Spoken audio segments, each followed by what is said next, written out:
Welcome, welcome to those of you who are joining us.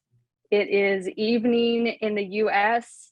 It is different parts of the day around the world. So glad you're making time.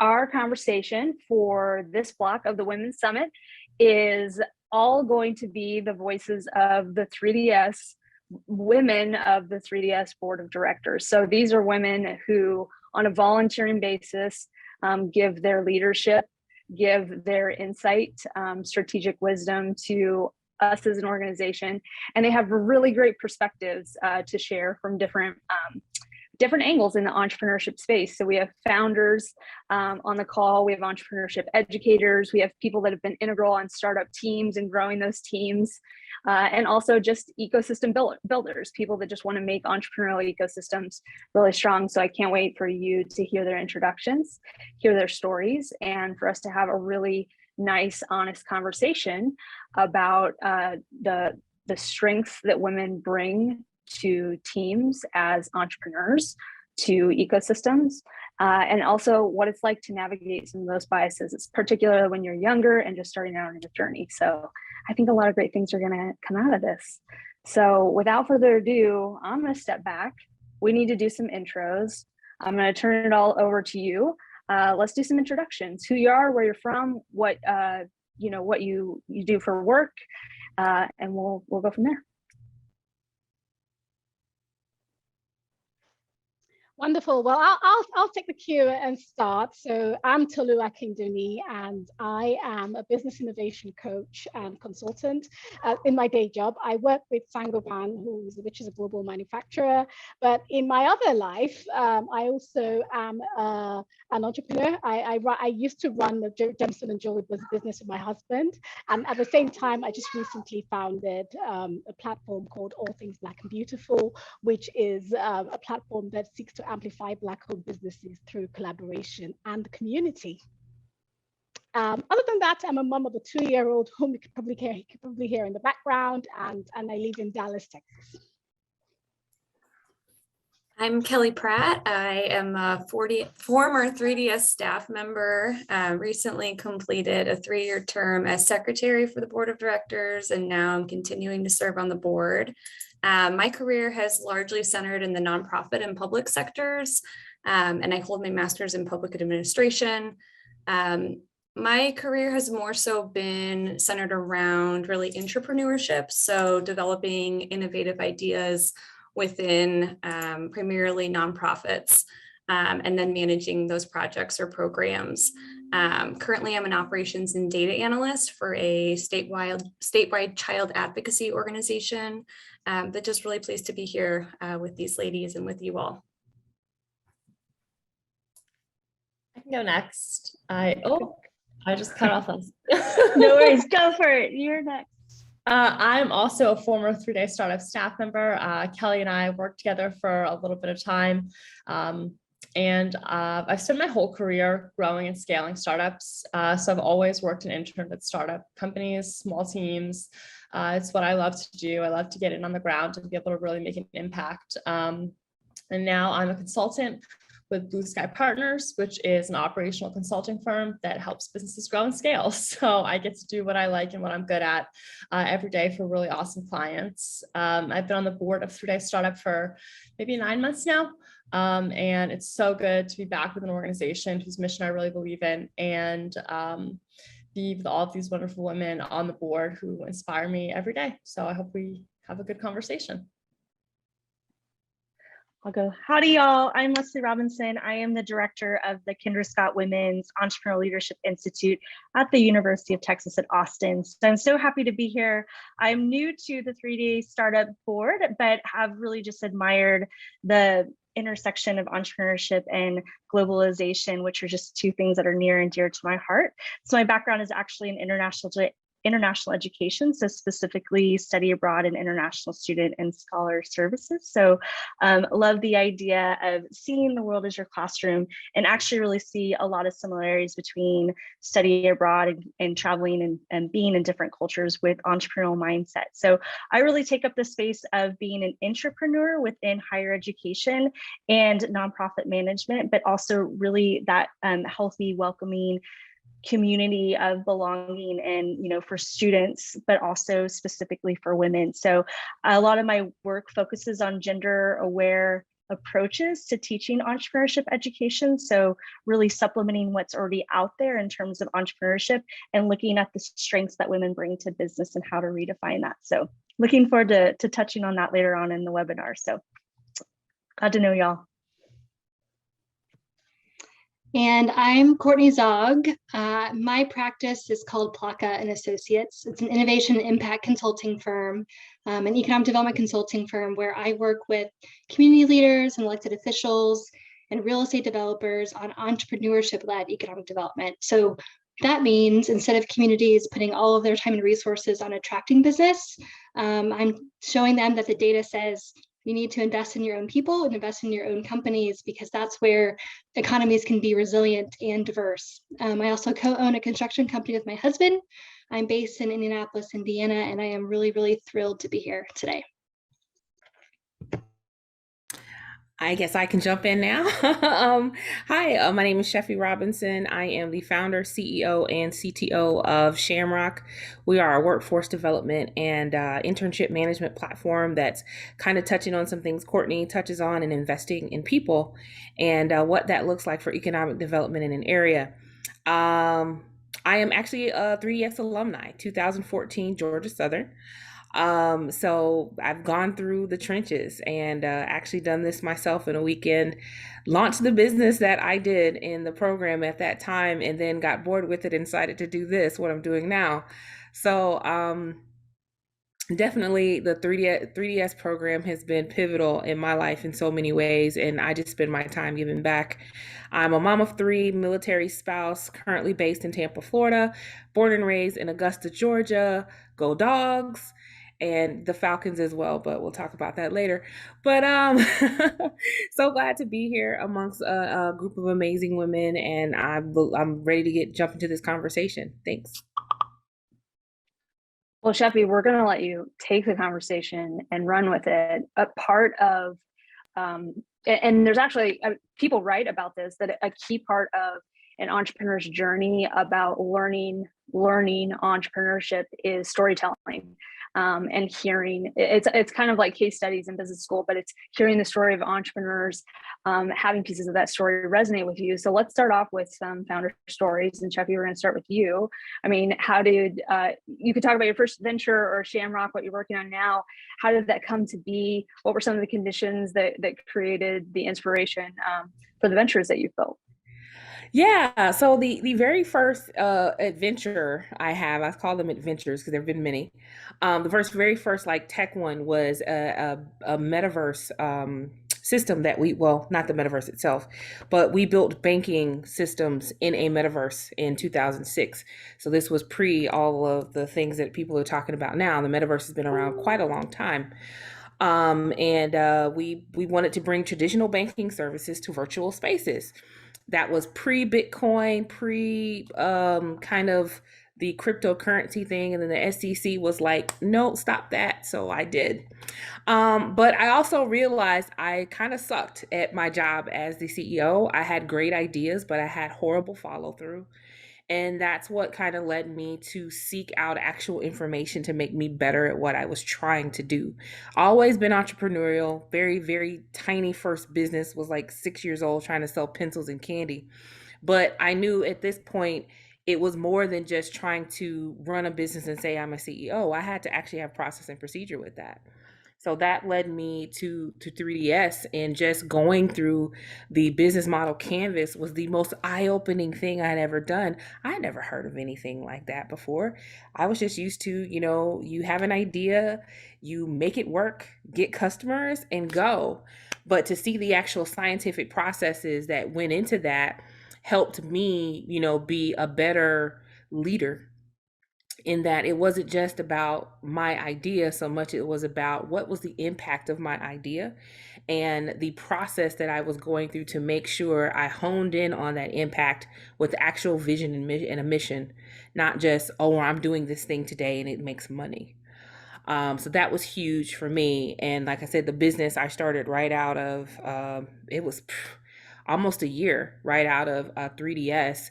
I continued to run that and then have pivoted into our current tech platform. So I learned something, so that's great. But it has been a journey of just continually learning and improving on who I am as a person, not just the business, but the leadership that I provide to my team, their willingness to trust me. All of that came from me recognizing my own faults as a person and how I wanted to be as an entrepreneur, and making sure I was just truthful with myself. Hey, you suck, but you can get better. So that's been my journey. It's just been a matter of continuing to learn. I finished my MBA here in the next 2 weeks, so I'm going to continue learning, and it never stops. It's always a journey.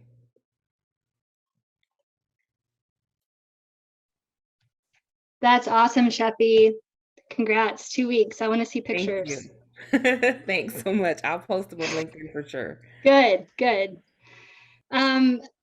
So our journey is interesting. I actually grew up in a family that owned restaurants, and they failed. So my parents had a couple of restaurants. They had probably didn't make some great financial decisions, and we had an accident and they failed. And it was very, very rough growing up and seeing your parents, I would say, be a little broken from that process. So I didn't grow up saying like, I'm going to be an entrepreneur, I'm going to have my own business. That was not at all in the plans. But what happened was that things changed, right? So my husband, after some convincing, wanted to start a construction company. Our daughter was 6 months old. And we literally had the conversation of, our lives are turned upside down. Let's do this. We'll start a company at 40, but we're not going to start a company at 50, which looking back on it is a lie, right? And so we leaned into it, and it was very interesting seeing how difficult it is and how difficult it is for various reasons. And I learned two things. One, it shouldn't be that difficult. It doesn't have to be. Communities can make it a lot easier. And two, in my work in economic development consulting, where communities will say, we invest in entrepreneurship, we also focus on business attraction, we help existing companies grow, and the entrepreneurship piece really isn't the case. It's lip service in most communities. And so after my husband started the company, his company, we own it together, but really it's his company for construction. He has the technical knowledge. A couple years later, I went off on my own and I started my own practice because, seeing that I had already learned how to do this, right? And I think for me, it was very important to me to be able to design and control my life. We had a daughter, and I wanted to be able to see her, and I wanted to be able to support the other businesses that we had. And I couldn't do that if I worked a government job or even a consulting job. I would never be home.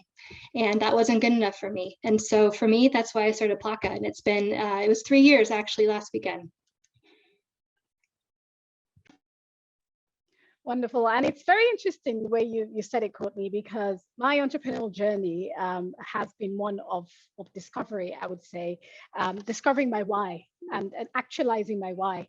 That's the way I would put it. So, I mean, as I've probably been in entrepreneurship for as long as I can remember, or longer than I actually do let out to have been. I remember my first business was when I launched a digital marketing agency of my own, and I was helping customers to plan their digital strategies and launching new products and doing all their marketing stuff. But I had to change course at some point because if you know me well, you know I have moved around the world quite a bit. So in the process of transitioning from one country to the other, I actually stopped that business at the time. But But when I met my husband, he was, well, I've known him for a long time, but when we reconnected, he started to talk about his dream of launching a gemstone and jewelry business. And, we connected on that. And in 2018, we started on this new journey of helping to set up Banalt Gems and Jewelry, which has been in existence now since 2018. And I really got my teeth into the business last year. And that just took me to a different dimension. I realized the passion I had for African gemstones, the passion I had for really showcasing the beauty that Africa brings as a continent. And then in doing that, I just then began to realize that it wasn't just about the ethical side of African gemstones. It wasn't just about showcasing that beauty. It was about really me helping and supporting a minority group and helping to bring them to the limelight and showcasing that group. And as I was doing that, it then began to dawn on me that even through my corporate career, even through my entrepreneurial journey, it was always about me discovering the difference I bring to the table and how I can harness that for the greater good. And that was what led me really to starting up All Things Black and Beautiful, because I just realized that somehow I had been pulling the strings. I just didn't know how to put it together as a value proposition. But yeah, so I mean, I did an MBA in 20. I finished an MBA in 2015. I have had lots of education here and there, but it was just me discovering and realizing that there was a why, there was a thin thread that was going through everything else I was doing. And it was really nice to land that and can create this new opportunity that I'm doing right now. And that's also the thing that led me to 3DS as well, because I looked at the inclusive entrepreneurship education and I just wanted to be a part of that. And so for me, it's navigating through all the different elements of entrepreneurship, but also discovering why you're doing it and then really honing in on that and pulling that together. That's been my journey so far. Wow. That would be the panel. Again, those stories are amazing. So inspiring. Thank you for sharing. I'm pulling some threads from things that Sheffie shared, particularly as we kind of transition topics. Sheffie talks so much about, like your mindset was there. The tinkering, the wanting to play, to build things, sell things, see opportunities. And we've heard that through so many different sessions and panels today. Something to be said, like that's a theme. But somewhere along the way, we have opportunities also to learn things and to have access to concrete methodologies and ways of thinking and being action biased, and the educators push us along the way. So I'd like to turn to the entrepreneurship educators that we have on the panel, sharing your experience and what you see in your work or in your past work, and working particularly with young women in their entrepreneurial journeys.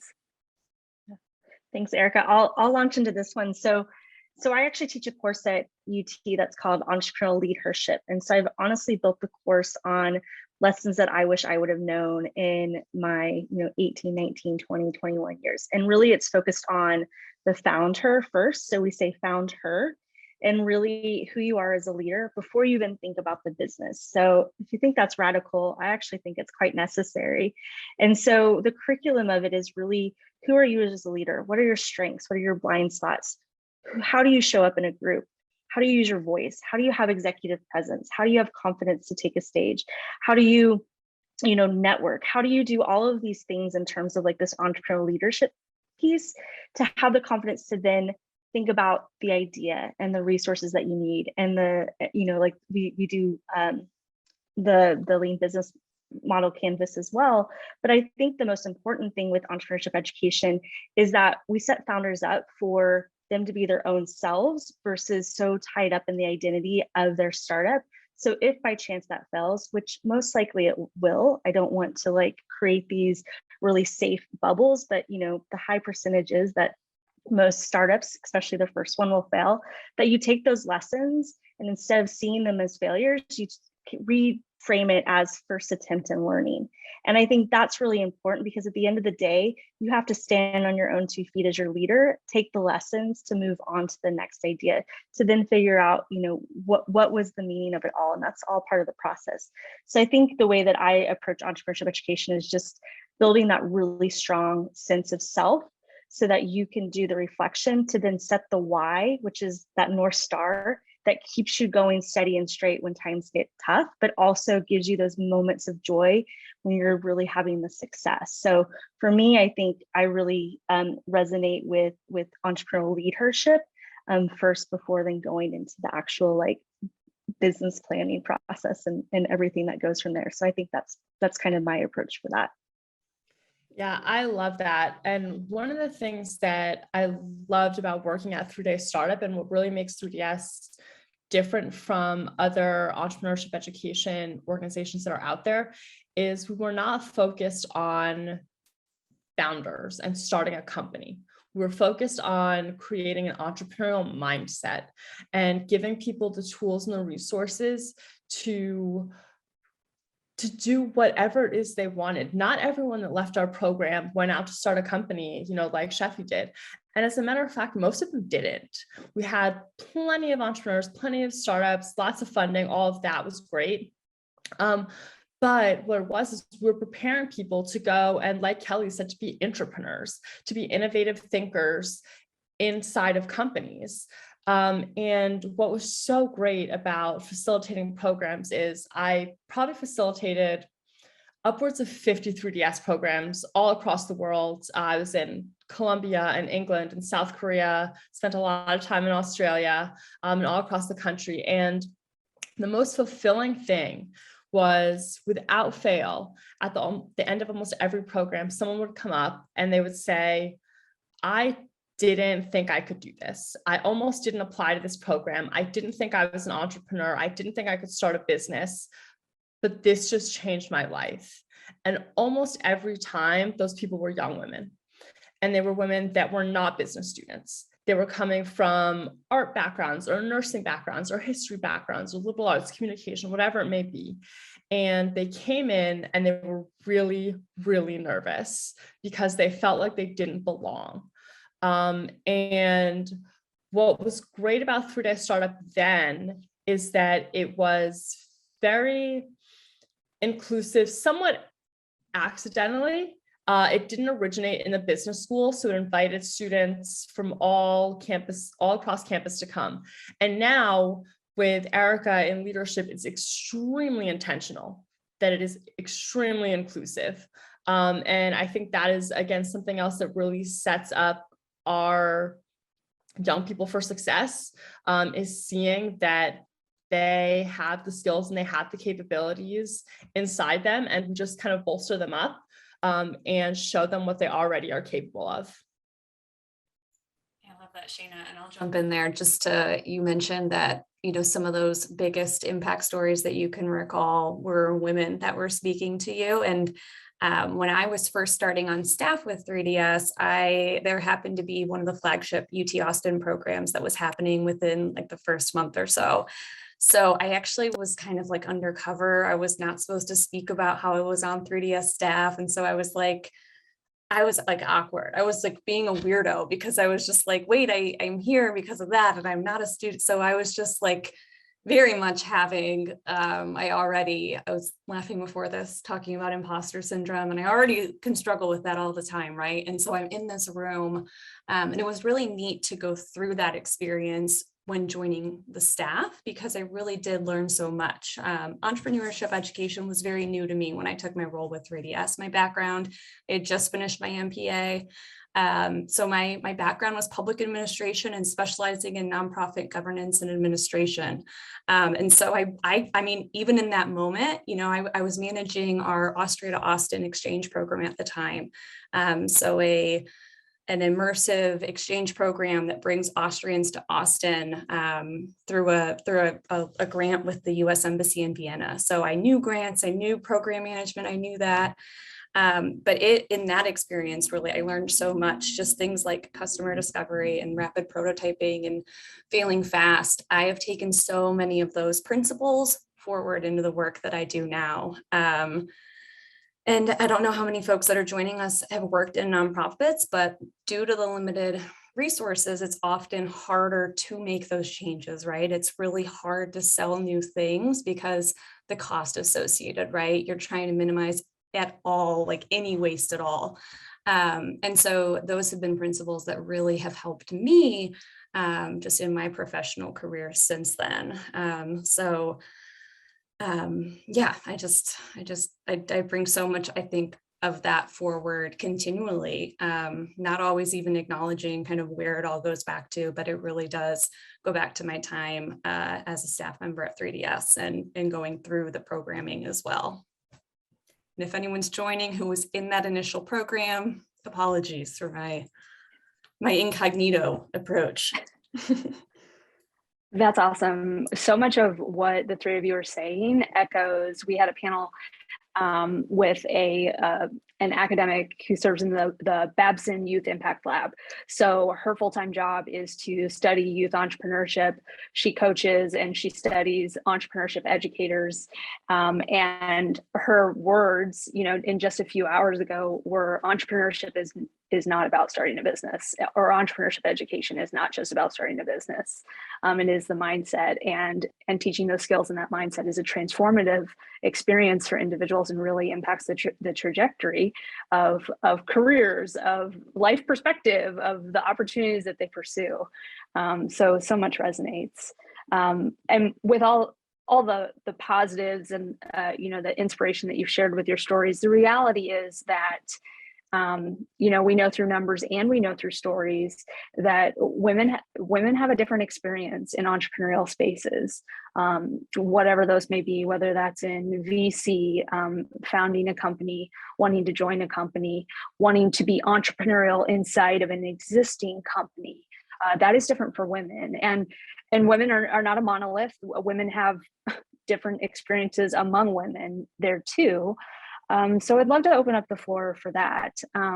When it comes to feeling biases, encountering challenges, what has that been like? What have you've seen for young women? I can go. I think, and I want to, be sensitive also to the different cultures for folks that are in our audience. So, some of the things that I'm going to share certainly is coming from an American point of view, but I think certain aspects can be applicable to you as well. I think that even if you are, let's say, speaking of the entrepreneur mindset, if you're not ready yet to start a venture, those skills not learning can be applied to promote yourself and to gain experience and to be recognized for your work. I think that I'm a firm believer that promoting yourself every single day is important because no one else is going to, period. There's a couple of folks that I like to follow on social media, and they talk about promoting your work, promoting your values, promoting how you think about things, so that people can say, oh yeah, she's smart, she knows what she's doing, she's working really hard, she's learning. I think all of those things can be applicable in any type of situation, whether you're working for an organization, a nonprofit, whether you're working in a corporation, or whether you're working in your own business. No one else is going to promote my business except me. And I think when I'm working in communities and everyone's talking about, as an example, if everyone's talking about what makes you special, like why should people relocate to your community to work and to live and to, play and go to school? Well, it's safe, or, we have really good schools. No, the differentiator is always the people. It's always the people. And I think being able to share that story and share your values is really important. I also think when it comes to the workplace, so the thread of workplace bias, is that when you are promoting yourself, you get to define what your story is, right? You're not being reactive and letting others say who you are, what you think, what your values are. You get to define that. And so promoting yourself, I think, is a way that is really important to do in your entrepreneurial journey, whether again through your current position or when you're moving into your new venture. I'm going to use a couple cliches here, but bear with me. I think obviously I agree with everything Courtney said. But one thing I will say too about, nobody will promote you but you. I think that needs to change. I think we should all be saying each other's names in the rooms that we are not in. And that's really important. And, rising tides raise all ships. I think that we're not playing this game where if one person does well, that means that there's less for me to do well. And that's always been kind of the case. And I think that is a somewhat uniquely American thing. This like very hyper individualistic, like if she wins, then I can't win. And that's just not the case. And so we already know that people, again, here's someone, people view what they can see, right? We know this is true. And so the more of us that are out there that are starting companies, that are changing things, the better. And I mean, one of my favorite things to do is to talk about my female friends and suggest them for things. I love nothing more. I didn't even submit myself to talk at the summit. I submitted another one of my friends. And so we have to be really intentional, yes, about promoting ourselves, because nobody can do it as well as we can, but also about promoting each other and talking about the work that each other is doing and being in the spaces that each other are trying to be in. And if you find yourself in a room where maybe these just aren't your people for whatever reason, but you know that your friend needs to meet these people, or you met someone at an event that needs to meet these people, or another founder that needs to meet them, bring them up.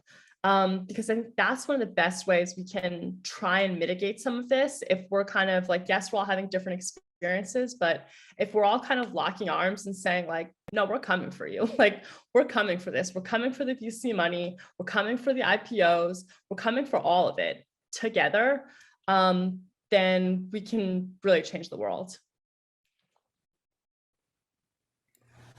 For me, I'd say my experiences have been quite the challenge as a woman of color, being a technologist. I'm a software engineer, have been for over 20 years, and I just added clinical psychology to my hat as I go through this business.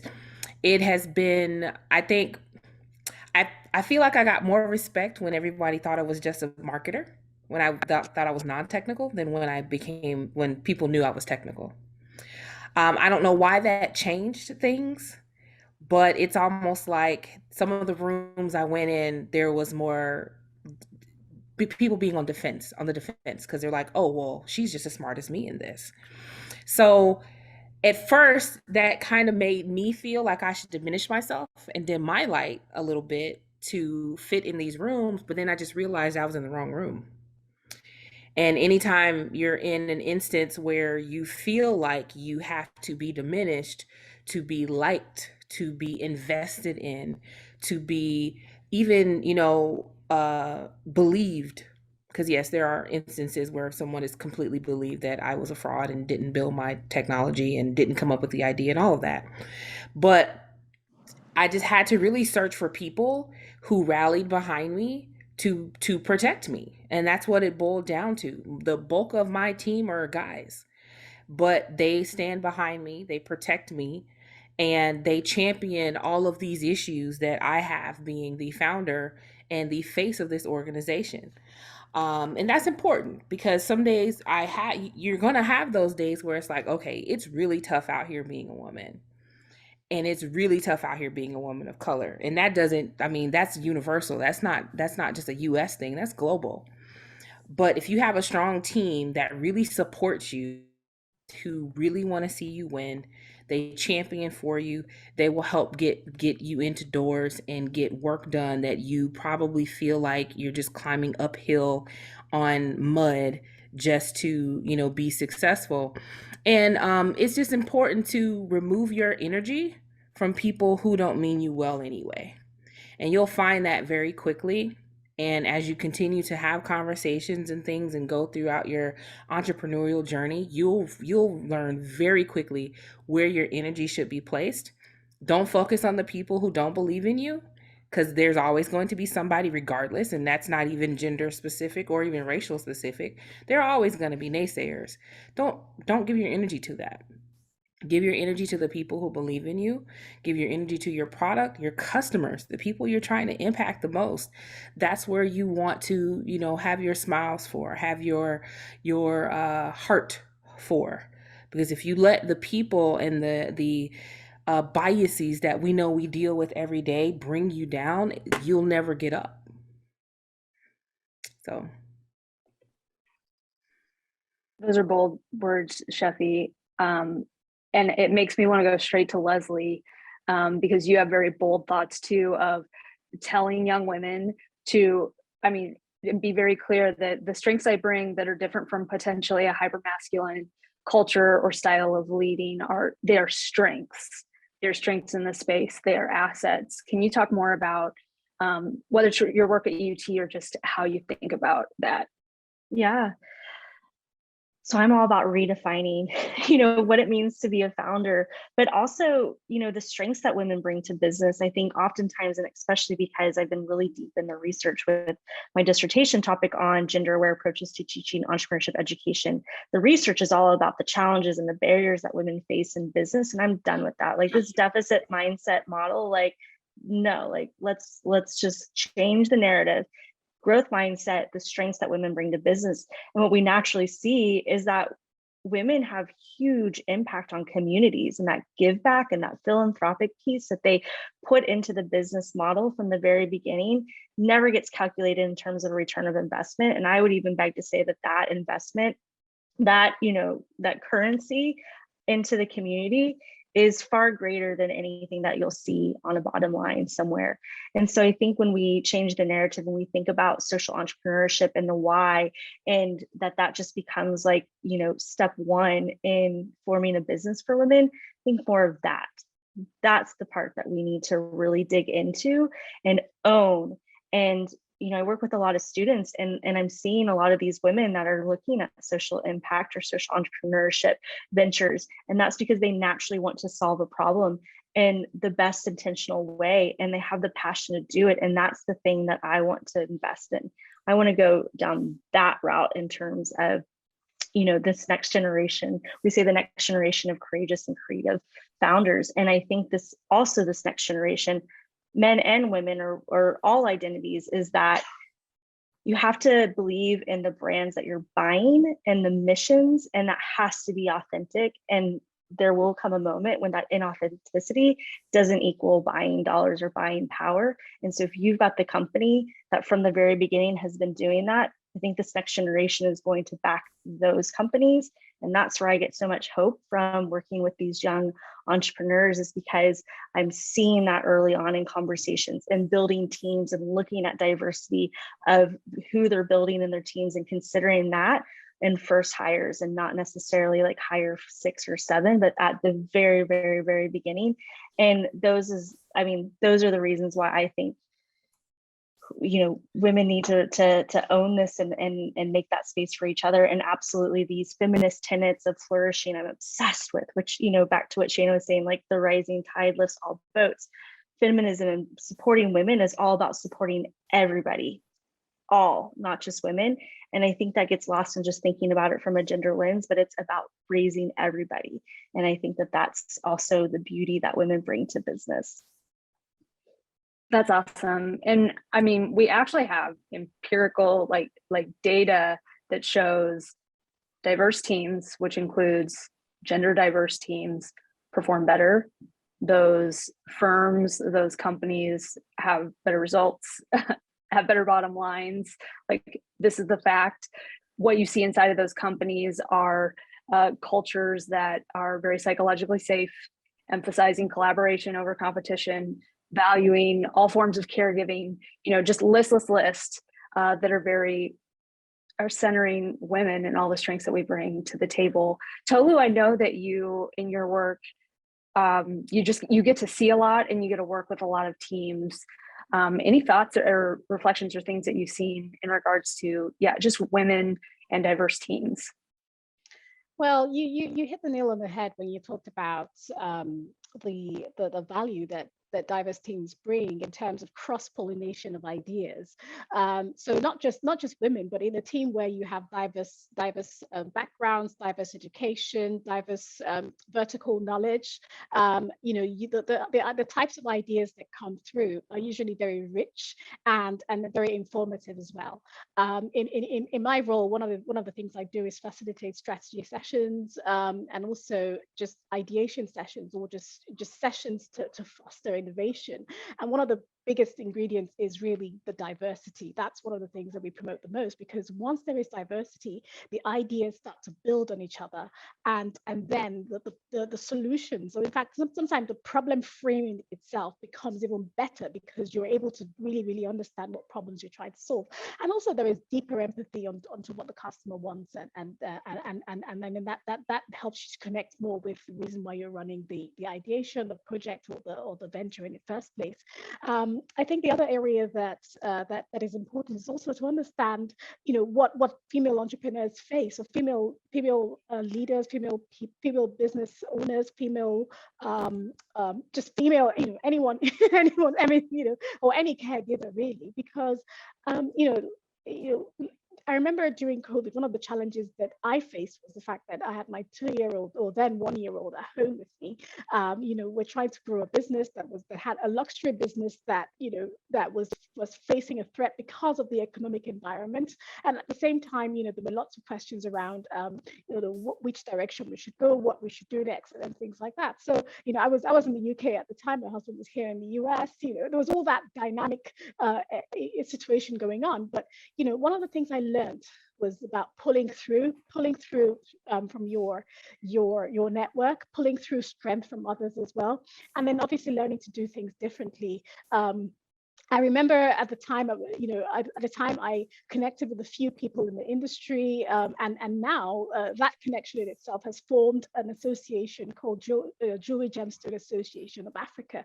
And the reason for that was because all the gemstone and jewelers in Africa, or subserving the African continent, realized that there were too fragmented, and they needed to come together to actually discover what their issues were and try to solve those together. So I think one of the most important things is, one, to understand that there is strength in diversity. Two, being able to tap in and pull through and collaborate in a way that will then help you to overcome those challenges yourself.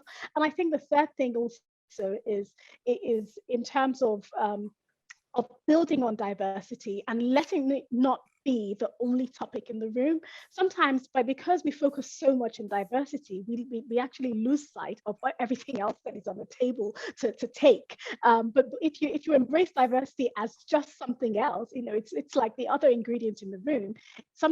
It then helps you to build on the focus of what you're really trying to achieve. So I think those are the 3 ingredients I would say. Is one, understanding diversity is just another ingredient in the room. Build on it, pull through from it, and thirdly, make the best of the opportunity when you have it. That's what I'd say, really. Erika, can I jump in just for one? I know we have to wrap up, but I do, just a lot of what you were just sharing. It just made me think about, I was reading and getting ready for this and getting excited for tonight. I was reading the Women in the Workplace report. It's a study that McKinsey and leanin.org do together. And I was just reading about the impact that the pandemic has had on women, and then more specifically on working mothers and women of different races and ethnicities, and women in senior leadership.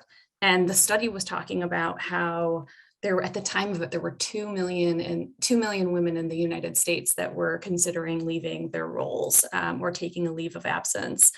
And the impact in that, and you think about just intersectionality and how that would look for different folks, but the one piece that I hadn't thought of as much was just the pipeline into senior leadership, and thinking about beyond the caregiving and that burden that is disproportionately falling on women, right? And the impact of that and how they show up to their roles. And then you layer race on top of that, and how different women are able to feel their whole selves within their role, or in their workplace.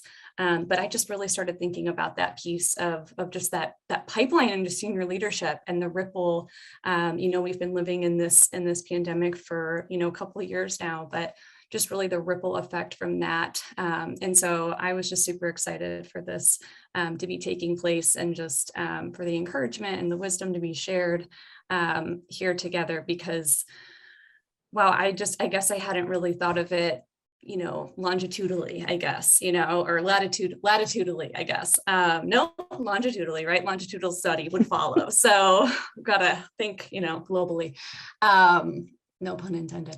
But yeah, that was just something that was really interesting. And Tolu, I appreciate you sharing that, because I think it's a nice plug into just keeping that in mind as well, and the challenges that women will continue to face. Yeah, and I think it's, as I said, it's an ongoing challenge. I think it's now commonplace. Before COVID, it was unusual for you to sit at a meeting with having your child on your lap. The amount of meetings I've had with my daughter on my lap, it becomes acceptable, and it's being able to connect to that, and acceptable with both male and female colleagues as well. So it's just leaning into that and just exploring it, I would say. Thank you both. We're getting our 60-second warning. This 45 minutes has flown by. I don't even know how that happened. Thank you so much. Final thoughts, words of inspiration, all of us in 60 seconds. I leave it to you. Think big. Think bigger. Be even more ambitious. Reach out to everyone and do whatever you can. Like always, just keep going. And I would add, take up more space. I just say, you do you. I know that's cheesy, but honestly, you do you, because people invest in founders, not companies, and that investment can look a lot of different ways. So be authentic and true to yourself. I'd say embrace your vulnerability. There's nothing wrong with it, but work together and keep your why at the front of your mind. I'd say look in the mirror every day and remind yourself you are not an imposter. You are exactly who you're supposed to be.